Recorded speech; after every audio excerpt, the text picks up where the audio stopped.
revenue efficiency, which is a new and simple way to help shop owners boost profits on everything that you make. When owners and operational leaders realize that the way they've been trying to manage profitability actually can't get them to their objective, that's a massive aha moment.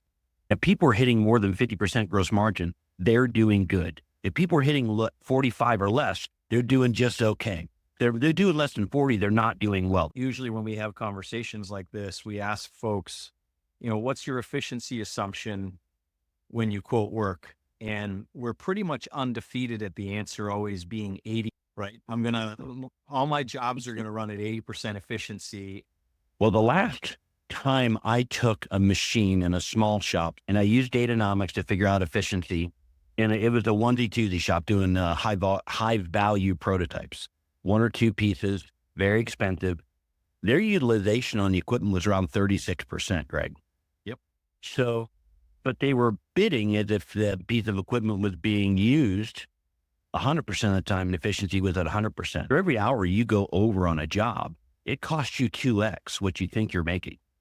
Right. If you're not making really good money in this industry, why be in it? Why do something really, really, really hard if you're not going to get paid for it?